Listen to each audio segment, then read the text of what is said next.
Question number 8। देखो यहाँ पे एक कैपेसिटर है और इस कैपेसिटर को कनेक्ट कर रहे हैं एक बैटरी के साथ। इस कैपेसिटर की जो कैपेसिटेंस है वो है 6 माइक्रोफैराड और इस बैटरी की जो ईएमएफ है वो है 300 वोल्ट। अब थोड़ी देर के बाद ये कैपेसिटर ऐसे ही रहेगा और बैटरी के जगह हम एक दूसरी कैपेसिटर लगाएंगे जिसकी वैल्यू है 3 माइक्रोफैराड। सी प्राइम ले लेते हैं इसे। ओके, तो कंडीशन क्या है, हमें इस सिचुएशन से, जब आप इस सिचुएशंस में जाओगे तो कितनी एनर्जी लॉस होगी, हीट के फॉर्म में या रेडिएशन के फॉर्म में। ओके, तो केस 1, इस सिचुएशन में हम टोटल एनर्जी निकालेंगे और केस 2, इस सिचुएशंस में टोटल एनर्जी निकालेंगे।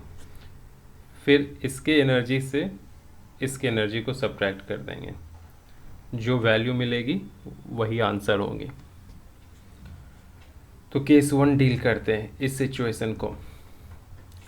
कैपेसिटर में जो एनर्जी स्टोर होती है उसका फॉर्मूला क्या होगा, energy equal to half CV²। यहाँ E1 इसलिए लिखा क्योंकि ये सिचुएशन 1 है, केस 1 है, तो यहाँ हाफ डालेंगे। C के जगह 6 माइक्रोफैराड यानी 6 इंटू 10⁻⁻⁶। V के जगह 300 का स्क्वायर। 2 से 1, 2 से 3, तो ये हो गई 3 into 9 into 10⁻⁴ into 10⁻⁻⁶, 27 into 10⁻² joule. इस सिचुएशन में कैपेसिटर के अंदर जो एनर्जी स्टोर होगी वो है 27 इंटू 10⁻² जूल। अब हम दूसरी सिचुएशंस को डील करेंगे। तो यहाँ टोटल कैपेसिटेंस क्या हो जाएगी वो पहले फाइंड आउट करेंगे। दोनों पैरेलल में लगे हुए हैं तो टोटल कैपेसिटेंस हो जाएगी C प्लस C प्राइम यानी 9 माइक्रोफैराड, 6 प्लस 3। अब total charge, conservation of charge से हमें पता है चार्ज को ना तो आप क्रिएट कर सकते हो और ना ही चार्ज को डिस्ट्रॉय कर सकते हो। इसलिए इस सिचुएशन में जितनी चार्ज होगी सेम वही चार्ज, टोटल चार्ज इस सिचुएशन में होगी। तो यहाँ टोटल चार्ज क्या होगा, Q इक्वल टू CV यानी 6 इंटू 10⁻⁶ इंटू 300 यानी 1800 इंटू 10⁻⁶ कूलम। इतनी चार्ज होगी इस सिचुएशन में, तो यहाँ भी इतनी ही होगी, 1800 इंटू 10⁻⁶ कूलम। तो जो यहाँ एनर्जी स्टोर होगी E2 इस सिचुएशन में वो क्या होगी, हाफ इंटू Q²/C। कैपेसिटर में जो एनर्जी स्टोर होती है उसके 3 फार्मूले होते हैं, हाफ CV² जो पहले यहाँ यूज किया है, हाफ Q इंटू V जो यहाँ यूज नहीं किए हैं, हाफ Q²/C। ठीक है, ये दोनों यूज हुई है तो यहाँ हाफ डालेंगे। Q की जगह यह वैल्यू 1800 इंटू 10⁻⁶ का स्क्वायर और C के जगह 9 माइक्रोफेराड, तो 9 इंटू 10⁻⁻⁶।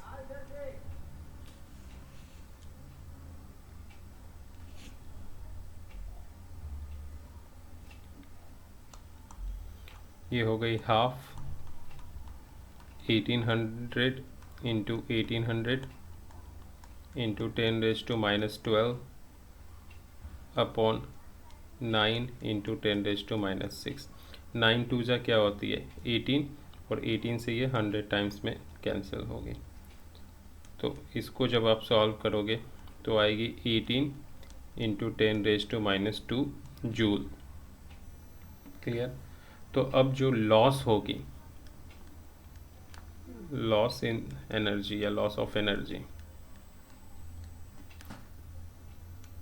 वो क्या हो जाएगी, इससे इसको सब्ट्रैक्ट करेंगे। यहाँ देखो 27 है और यहाँ 18 है, तो क्या हो जाएगा 9 इंटू 10⁻² जूल। यही आंसर हो जाएगी। अभी इस सवाल में देखो क्या करना है। कह रहा है 125 छोटे बॉल हैं, ठीक है, और हर एक बॉल के ऊपर जो चार्ज है वो है 0.5 माइक्रो कूलम। एक बॉल की जो डायामीटर होगी स्मॉल बॉल की वो है 0.1 मीटर। तो हमें इन सारे छोटे बॉल को अगर एक साथ कंबाइन कर दिया जाए तो एक बड़ी बॉल बनेगी। उस बड़ी स्फीयर, उस बड़ी बॉल की हमें पोटेंशियल निकालना है सरफेस के ऊपर। ओके, तो हमें पोटेंशियल निकालना है, और ये पोटेंशियल कौन सी है, बड़ी बॉल के ऊपर। ओके, तो सबसे पहले हम समझेंगे, अगर ये मान लो हाइपोथेटिकली बड़ी बॉल थी, इन छोटी बॉल को जोड़ने के बाद तो इनकी रेडियस क्या हो जाएगी r, और मान लो इनके सरफेस के ऊपर, बड़ी बॉल के सरफेस के ऊपर चार्ज q है, तो पोटेंशियल क्या होती है सरफेस के ऊपर, q बाय 4πε0 r। क्लियर हो गई। तो इस फॉर्मूले का यूज करके हम बड़ी बॉल के ऊपर पोटेंशियल निकाल सकते हैं, बट पोटेंशियल निकालने के लिए हमें Q चाहिए और R चाहिए, दोनों नहीं है। 4πε0 तो कांस्टेंट है, तो Q और R कैसे फाइंड आउट करेंगे। देखो, जो छोटी बॉल है वो कितनी है 125, उनकी एक छोटी बॉल की वॉल्यूम क्या हो जाएगी 4/3 पाई स्मॉल r क्यू, है ना। तो कितनी टोटल बॉल है 125, तो इन सब की वॉल्यूम क्या हो जाएगी 125 इंटू 4/3 पाई आर क्यू। बड़ी ये जो बॉल है उसकी वॉल्यूम क्या हो जाएगी 4/3 पाई कैपिटल आर क्यू। अब ऐसा इसलिए होगा क्योंकि इन सारे छोटी बॉल को आप एक साथ मेल्ट करोगे और बड़ी बॉल बनाओगे तो वॉल्यूम दोनों की क्या हो जाएगी, सेम ही होगी। वॉल्यूम में डिफरेंस नहीं होगा। डिफरेंस किस में होता है, सरफेस एरिया में।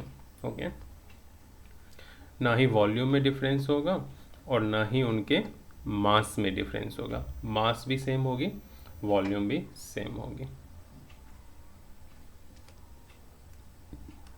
तो अब यहाँ देखते हैं 4/3 पाई और 4/3 पाई कैंसिल हो गई।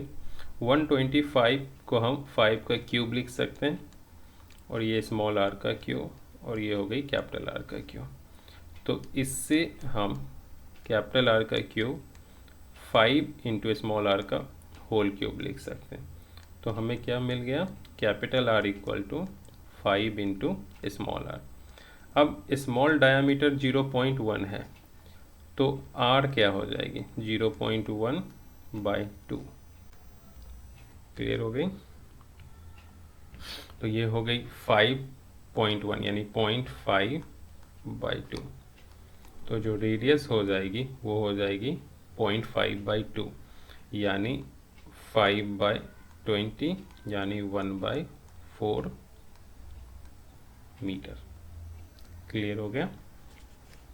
तो ये तो हमने निकाली। अब हमें क्यू चाहिए। कंजर्वेशन ऑफ चार्ज से हमें पता है चार्ज को ना तो हम क्रिएट कर सकते ना ही डिस्ट्रॉय कर सकते। तो टोटल चार्ज जो ये 125 स्मॉल बॉल के ऊपर होगी, वो वही टोटल चार्ज क्या हो जाएगी इस बड़े स्फीयर के ऊपर। तो टोटल चार्ज क्या होगी, देखो Q इक्वल टू हो जाएगी बॉल की संख्या और एक बॉल के ऊपर कितनी चार्ज है, 0.5 माइक्रो कूलम। तो जो टोटल चार्ज आ गई वो आ गई 62.5 माइक्रो कूलम, यानी जो टोटल चार्ज है 62.5 इंटू 10⁻⁻6 कूलम आ गई। अब इसी टोटल चार्ज को हमें यहाँ फिट कर देना है। तो वो 1/4πε0 की वैल्यू क्या होती है, 9 इंटू 10⁻9। टोटल चार्ज हो गई 62.5 इंटू 10⁻⁻6 और जो R हो गई वो हो गई 1/4। करेक्ट। तो क्या हो जाएगा 9 इंटू 62.5 इंटू 10⁻³ और ये जो 1/4 है ये कहाँ चली जाएगी ऊपर इंटू 4। तो 62.5 इंटू 4 ये हो जाएगी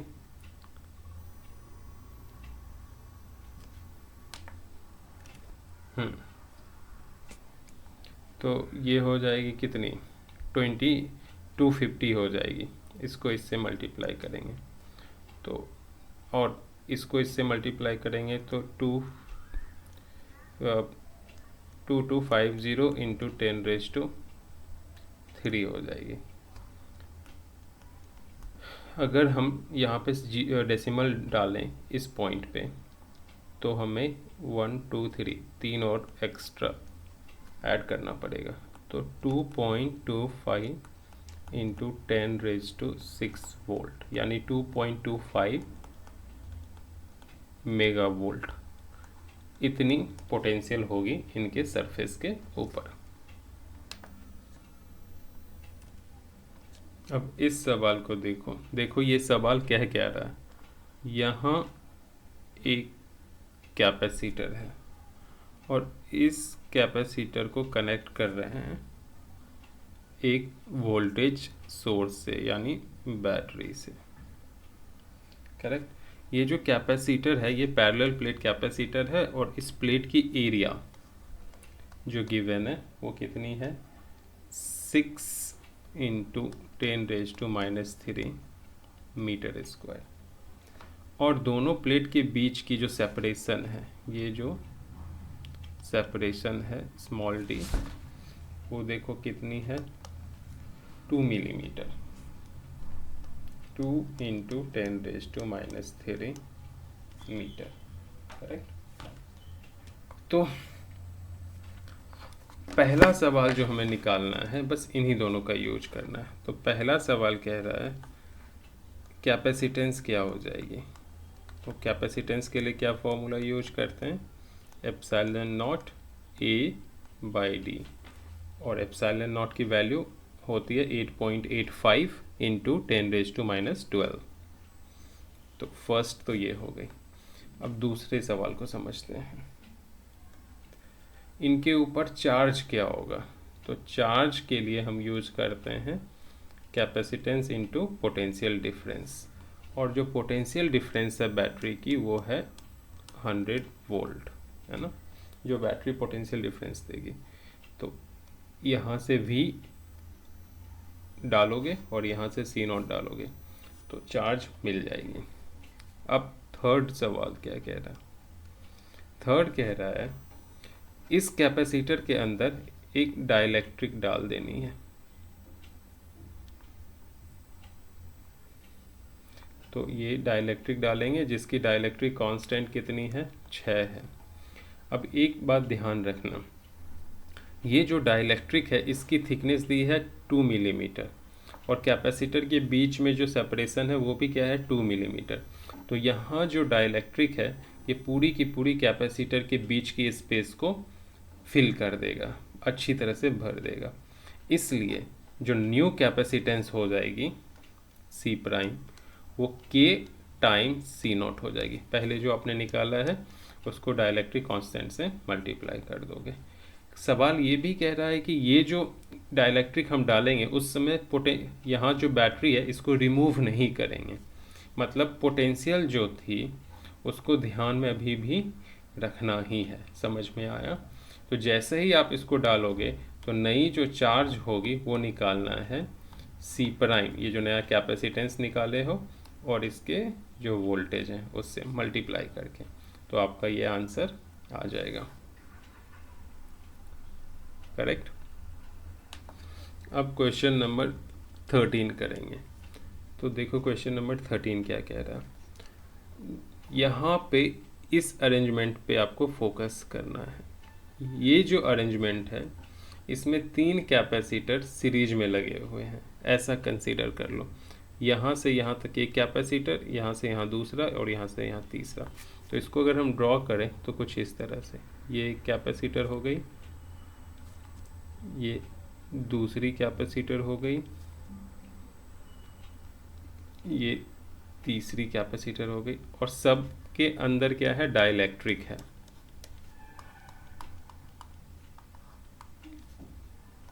ठीक है, सबकी थिकनेस सेम है, d/3, d/3 और d/3।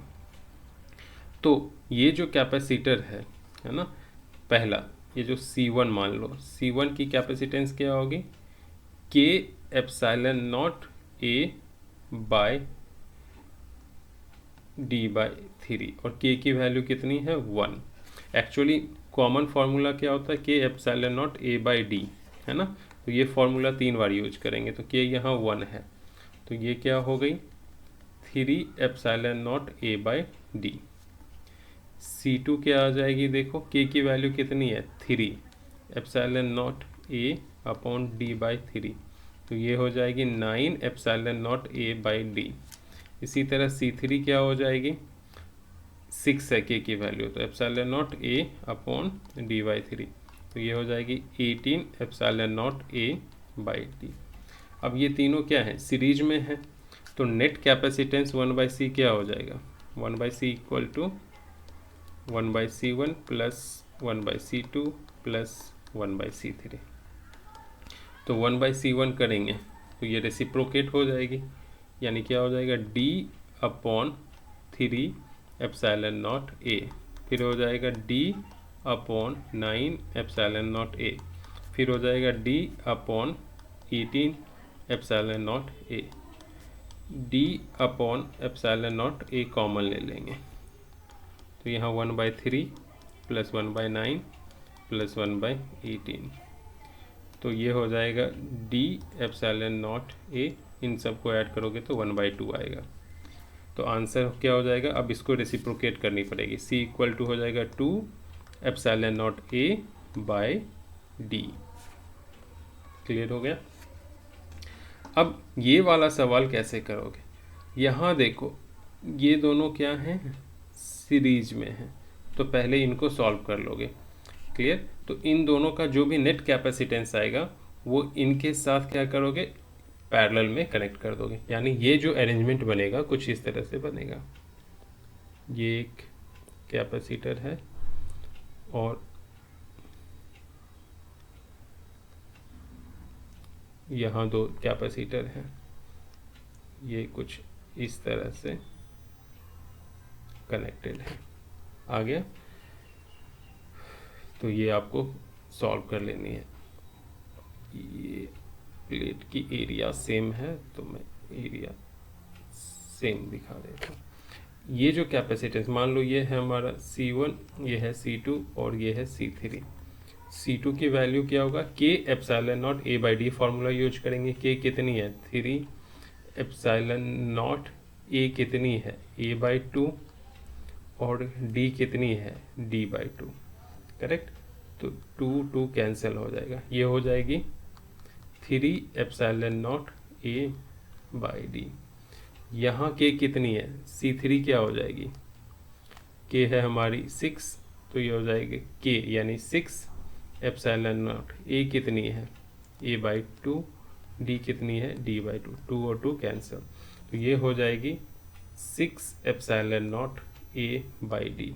C3 कितनी हो गई, 6 epsilon naught A by D, और C2 कितनी हो गई, 3 epsilon naught A by d. Correct. इसी तरह C1 क्या हो जाएगा, C1 के लिए K कितनी है, 4, तो 4 एप्सिलॉन नॉट ए कितनी है, ए बाई टू, और D कितनी है, D ही है, तो ये हो जाएगा 2 से ये 2 cancel, 2 epsilon naught A by D, ये हो जाएगा 2 epsilon naught A by d. Correct. ये हो गया 2 epsilon naught A by D, और ये 3 और ये 6, तो इन दोनों को वापस से करेंगे, तो ये क्या हो जाएगा 3 इंटू 6, यानी ये हो जाएगा, दोनों को अगर कंबाइन करोगे तो ये आएगा 2 epsilon naught A by D. Okay, तो ये, और यहाँ पे already 2 epsilon naught A by D है ऊपर, और ये दोनों पैरेलल होंगे, यानी 4 epsilon naught A by D. थोड़ी सी जगह बना के इसको कर देता हूँ।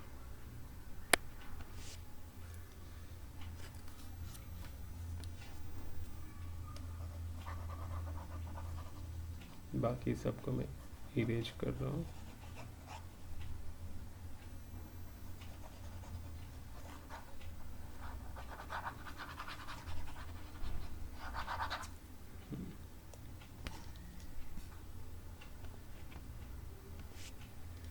तो ये वाला जो कैपेसिटर थी, ये यहाँ से यहाँ, इसकी वैल्यू थी 2 epsilon naught A by D, और इसकी थी 6 epsilon naught A by D, और इसकी थी 3 epsilon naught A by D.